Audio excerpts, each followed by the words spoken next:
So hi and assalamualaikum to all the viewers of this video presentation. So today, my group will be presenting on the case of Child N Anor and Dr Abirami Kunaseelan and others 2023 10 MLJ 272. So our lecturer's name is Dr Rajamadiha binti Raja alias. We have 6 group members which consist of me, Nur Ainiana binti Muhammad Yukhairi, Sulha binti Muhammad Sufyan, Kuatu Ain binti Muhammad, Nur Zahira binti Kamal, Alia Hayani binti Abbas, and Nur Alia Sofia binti Cik Abdul Halim. So now, let's move on to our facts of the case.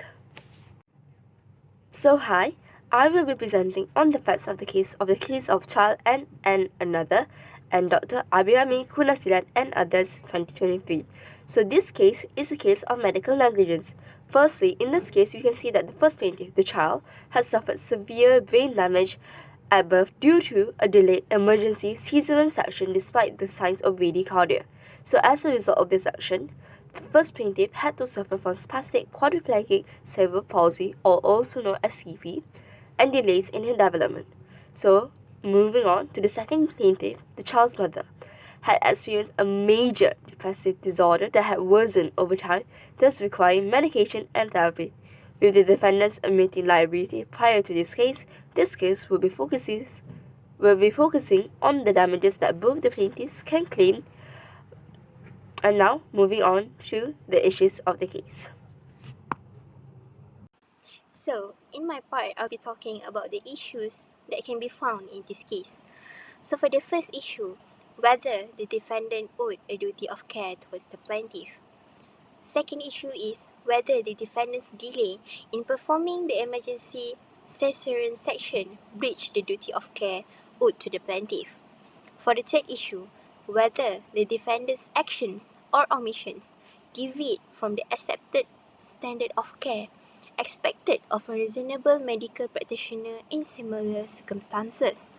For the fourth issue is whether there is a causal link between the defendant and plaintiff, as the defendant delay in the cesarean section directly caused the plaintiff severe cerebral palsy and associated conditions.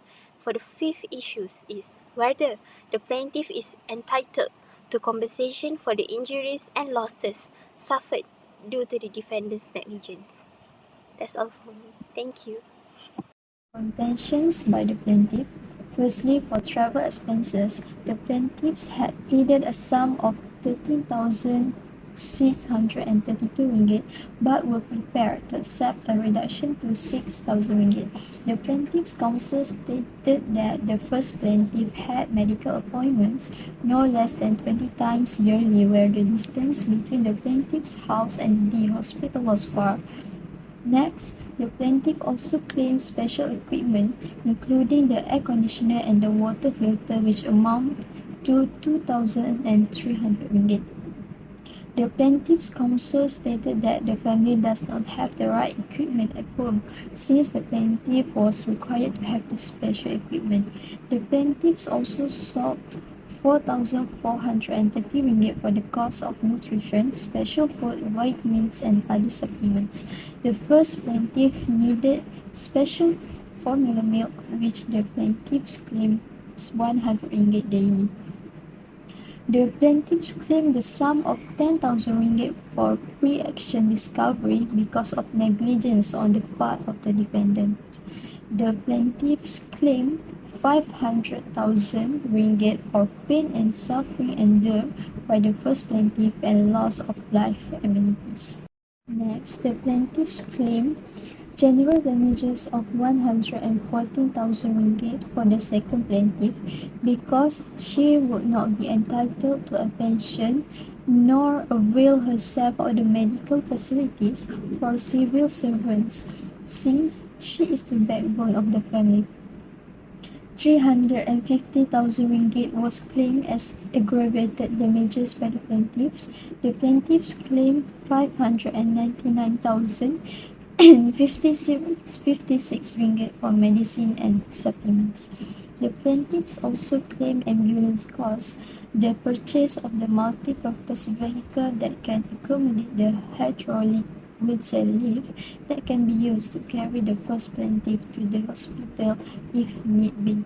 Costs for respite care, home remote monitoring by CCTV with mobile monitoring, maid and full-time trained and qualified nurse, and alternative sum for an additional cost of holidays in the amount of 2,500 ringgit yearly, and lastly, 624,000 ringgit for accommodation and living expenses for the first plaintiff into adulthood. Now we are moving on to the contentions by the defendant. For travel expenses, the plaintiffs had pleaded a sum of 13,632 ringgit but were prepared to accept a reduction to 6,000 ringgit. However, the Federal Counsel for the defendant calculated the receipts adduced, which had only amounted to 3,606 ringgit. The plaintiffs sought 4,430 ringgit for the cost of nutrition, special food, vitamins and other supplements. However, the defendant highlighted that the receipts for the expenses spent on them had only tallied to 758 ringgit and 10 cents. Then, the plaintiffs also claimed 500,000 ringgit for pain and suffering endured by the first plaintiff and loss of life amenities. However, the defendant submitted 300,000 ringgit since this amount is considered enough to cover the pain and suffering endured by the first plaintiff and also the loss of amenities of life in the eyes of the defendant.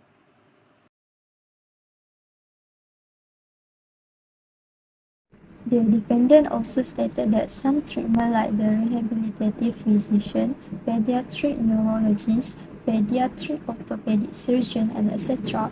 are free at a government hospital. Thus, the plaintiffs claimed 2,700 ringgit for the cost of the therapies at the government hospitals, also the general damages for future medical and therapy needs, and the medical surgeries, which is 1,546,000 ringgit should be reduced.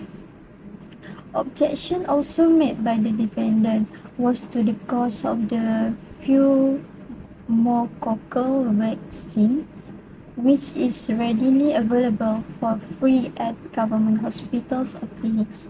For the influenza A vaccine, the defendant had no objection to the cost, but for only 17 years.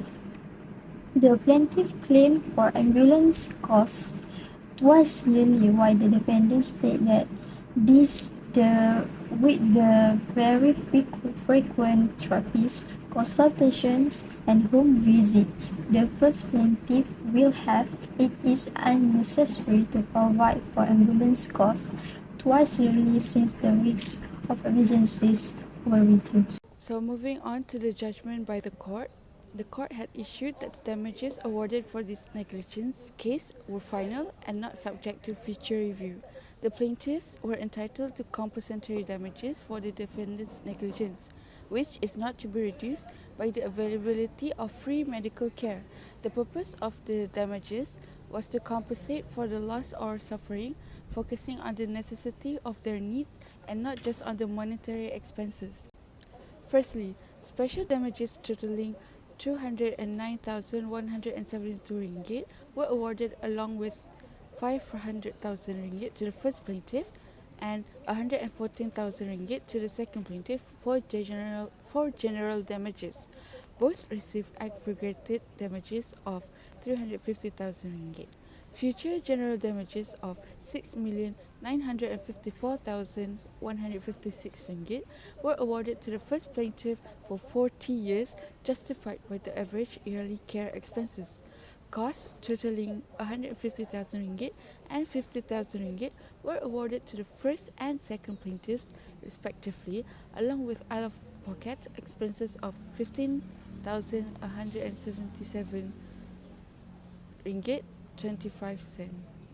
There was an interest rate of 4% on special damages of 209,172 ringgit from 17 March 2019, the first plaintiff's date of birth, to the date of admission of liability, which is on 28th January 2022.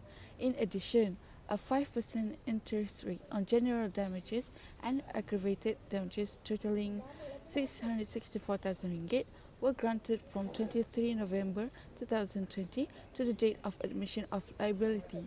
Lastly, the court ruled interest of 5% on the total judgment sum of future general damages, which was 6,954,156 ringgit from the date of the admission of liability to the date of payment. To ensure future general damages were used for the first plaintiff's medical needs, the court invoked its power under Order 76, Rule 12 of the Rules of Court 2012, specifying the money to be solely utilized for the first plaintiff's medical needs, emphasizing they should not benefit any other party. This is to ensure some convenience for the first plaintiff's survival. Moving on to ratio decidendi. In determining special damages, the court reference Donnelly and Joyce, establishing that the cost must be proper and reasonable. The court set care cost at 75% of commercial rates, awarding 3,000 Malaysian ringgit per month, totaling 60,000 Malaysian ringgit. The court must decide if the defendants could foresee the plaintiff legal action for injuries caused by their actions or omissions. In line with Nur Sharafina binti Sa'ari and Kerajaan Malaysia and others, the court finds 10,000 Malaysian ringgit to be a reasonable amount for pre-action discovery costs and awards it accordingly. For general damages, the plaintiff sought 500,000 Malaysian ringgit for the first plaintiff pain, suffering, and loss of amenities, while the defendant argued for 300,000 Malaysian ringgit.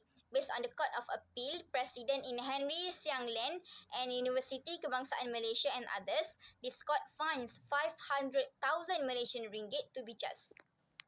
For calculating general damages, the court will use a life expectancy of 44 years for the first plaintiff. Given the plaintiff's current age of 4, the multiplier for general damages is 40 years or 480 months. This approach followed the Court of Appeal's decision in Pantai Medical Centre Sendirian Berhad and Farid Rizal bin Arun, suing through his wife and litigation representative Wan Zafura binti Wan Kasim, and another appeal. In assessing damages, the court noted Dr. Eliana's professional difficulties due to the defendant's cost reduction attempts. Referencing Ahmad Radi Arbi and Kerajaan Malaysia, the court awards 350,000 ringgit in aggravated damages to the plaintiff. Lastly, the court considers the previous ruling irrelevant as it addressed mitigating past expenses, unlike the current case, which concerns future expenses. Guided by the Federal Court's decision in Ines Faikah binti Muhammad Helmi and Kerajaan Malaysia and others, the court prioritizes assessing the reasonableness of the claim. The plaintiff must justify choosing a private hospital over a public one and provide compelling evidence for the medical expenses claimed. In contrast, evidence in a case involving Gleneagles showed anticipated costs for future rehabilitation care from private facilities. Okay, now moving on to my part, which is commentary. Okay, so first I will comment according to the Islamic perspective. Okay, according to the Islamic perspective, it is expected in Islam that all professions, including doctors or any medical profession, provide the best and utmost standard of care.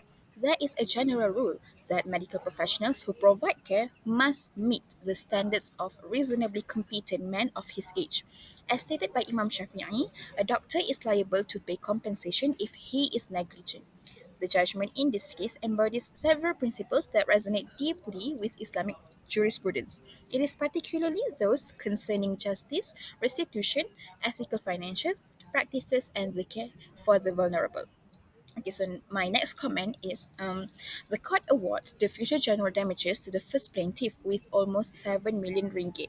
In Malaysia, future general damages are determined on a once and for all basis to cover the patient's lifelong needs And it is differs from England, whereby the damages can be assessed regularly after the liability judgment. Okay, so to conclude, this case highlights the significant damages awarded due to the severe and life altering injuries sustained by the first plaintiff caused by the defendant's negligence. This case reinforces the principle that damages awarded should be sufficient to cover the necessary cost of care for the first plaintiff's lifetime, reflecting a deep consideration of the quality of the life of the first plaintiff and future needs. The judgment includes provisions to ensure that the awarded funds are used explicitly for the first plaintiff's medical and rehabilitative care, highlighting the court's intention to secure the child's future being.